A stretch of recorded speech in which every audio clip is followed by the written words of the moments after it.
The Philippines remains on high alert after the Mount Mayon started spewing lava and sulfuric gases. The volcano is one of the world's most active and more than 20 volcanic eruptions has been held within the last 24 hours, more now from St. A's Bernabé. Na mo ginaginambay ko kanta mo tao wala labot bis ka nagapalibot sila sa bulkan. Di paano na kalapit na di sa bulkan kag kung ano man oras malupok na kag makaperversyon sa aton. Hindi ka gitbag ka balaka kay damo kaya pwede makobra para maka-prepare ka hindi ka bala ma-harm bala kang bulkan bala maitundoan ka ka tips kung ano mga hinimo kanta. Na, mag-search ko di kaya mga signs para mabalaan mo nga malulupat pa din ang atong bulkan. Alam yung una, mag-increase na ang frequency of volcanic quakes, mabalaan mo na ang alapitan ng magtupok bulkan ta. Mag-change of color of steam emission from white to gray, mag-dry ang mga vegetation, springs, lake, ano pag-ibigan, nakman, mga wells pagidnak nga lapit sa mga volcano, nga lapit sa atong lugar, bala mag-dry na, balaan din na. Kung makita mo nga ito kadamo sa iba nga mahimo sa atong lugar, palayo ka din kag pangita ka din dahil bulay na, ipahibalon mo din sa mga authority para mapalaan nila nga amo na biga katambo sa lugar ta. Kadamo magaling sa iya impending signs. Dapat kabalo mo na diliban ng mga residents na. Oo na, amo gina importante nga magyan kagit ta balita kay para biskan wag tagagwa mapalaan ta kita nagakatampo sa atong paligid sa ibang lugar para ma-warningan kita. Ikaduwa, create a disaster preparedness plan na includes ang disaster survival kit kag mga evacuation plan na. Siguro, mas mayo kung mag-include ka sa goggles and disposable breathing masks to protect us against airborne and accumulated ash. Very good na ka. Mayo na kay may nabalaan ka ng party sa mga disaster plan. Wait lang bala kayo tuguan mga dapat ibutal sa atong survival kit sa mga hinumoon. Damo kita maobra in case of emergency. Isa na ang emergency kit nga pwede ta masulod sang mask, sang flashlight para in case nga mag-brown out, alcohol in case of sanitation, Band-Aid in case nga may mapilas, thermometer, lighter kag candle. Diray ko lang nakibot ang radyo kag ang mga survival kit. Ari nyo dito ng tanan mo kinanglan na tanan tagid na kinanglan kung may matabok man din balain. May mga batteries na da, kung ma-brown out, ara naman da ang mga kandila, lighter. Hindi kagid magsara-sara na kung may matabok man din nga malain nga hindi ta gusto. Highway 20 miles away lang tanaan dire sa mga volcano pit. Dapat halong din ka na ka. Kadamo tiglit pwede mahimo ma. Pero dapat kung magabot ng gid ang kalamidad, hindi ta magsala. Stay calm and do not panic para manimutan dapat himuon. Kalain gid kay init ah. Man ito ganyan kung gugong. Oh, sugid yo. Salamat ga. Anong istoryahan man kagina pa mo daw kalwakal nga gatulog dato ko.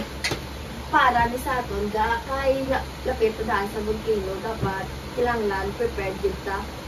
Uway man may matabog ro sa ato na sagay mo panumdum di man na magtabong away dugay-dugay na di ka lugar tag-scar na tabong mo na kay wala man.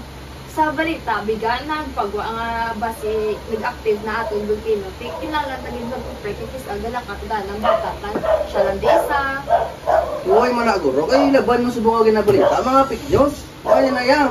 Balita. Hindi na yan. Gusto na yung subong yan. Gusto ko na. Eh, basta. Patiyan mo lang din mo. Patiyan mo lang nga. Wala na tulog ko liwata. Hindi ka din mo, ano daw. Mas layo lang din yan ka prepare.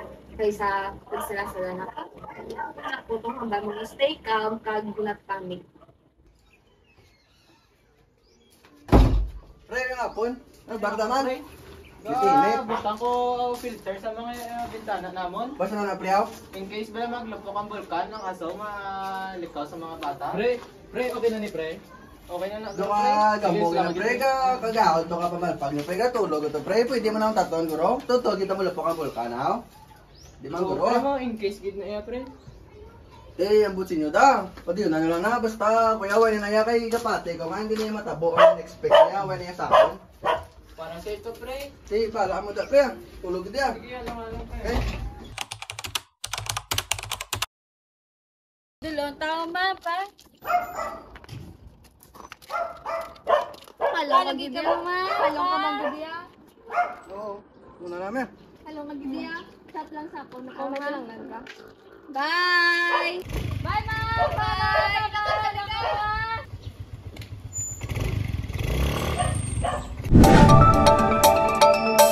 Breaking news. Mount Mayon volcano has started to erupt, specifically 2:30 in the afternoon just now. The lava flow and volcanic ash are also starting to get serious and fatal.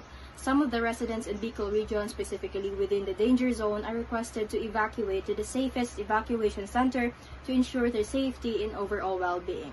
As of now, 5 residents are severely injured. To further examine the current condition of the Mount Mayon volcano, we have Trencho live from Bicol region. Trencho? As of right now, I am only 15 kilometers away from Mount Mayon, which is an active volcano. We are experiencing small earthquakes, a bit of smoke, and a bit of lightning. Now, I am going to ask our local volcanologist, Chloe J. Espura, for any updates. Chloe, can you tell us more about the ongoing active volcano of Mount Mayon? So, as of now, the volcano has been in a state of constant eruption for the past few days with lava flows, ash emission, and seismic activity increasing in intensity. Our team is working closely with the local authorities to ensure the safety of the public, and we urge everyone to stay informed and follow any instruction and any instructions by the relevant authorities. That's all. Another question. What are the potential hazards and risks associated with the upcoming eruption? So the potential risk and hazards that we saw for the volcanic eruption are the lava flows, the ash falls, and volcanic gases that are very dangerous to human health, especially the persons living nearly in the area. Thank you so much, Chloe. And now back to whoa. It stopped. Chloe, are those one of the signs of an active volcano? Yes, it is one of the signs of erupting volcanoes, and it is very dangerous for the near residents living in the area. So be safe for everyone. Thank you so much, Chloe. And now back to you, Nika. Thank you so much, Trencho. Remember to keep safe and stay vigilant, everyone. I am Maria Nicaela Garegay from Bosco Reports. Look, wait. Paano ni? Dito po sa...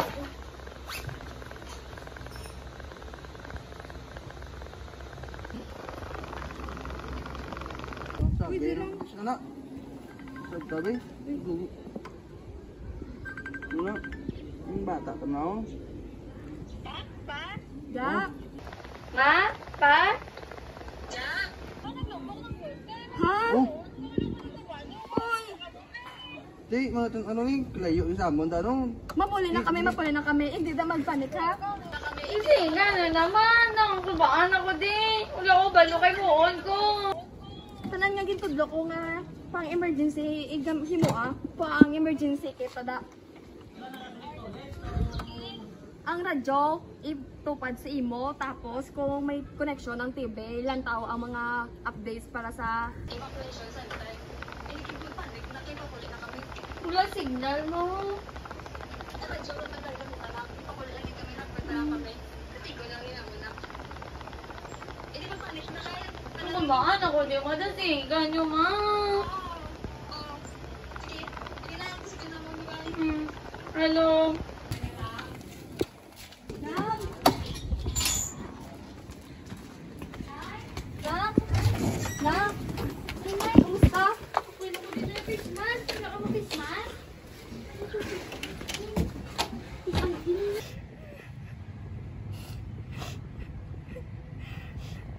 Ma, sala ko gito ya.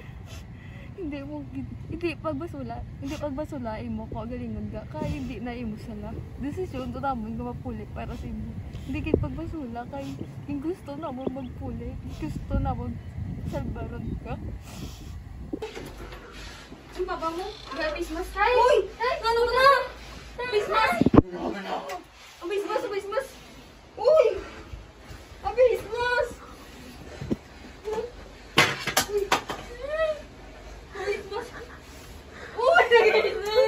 Christmas! Tinang! Share pa natin! Di pa yung gas natin mo! Ang electrical! Pwede! Uy! Electrical! Ano na ni? Kita yung basag ako hindi! Tan! Tan! Tawag niya magtulog! Hindi magtulog! Uy! Pero wag ka pala siya! Emergency! Ang asawa ko! Nalipuhan sa aso! Pabulkan! Tinawag na emergency!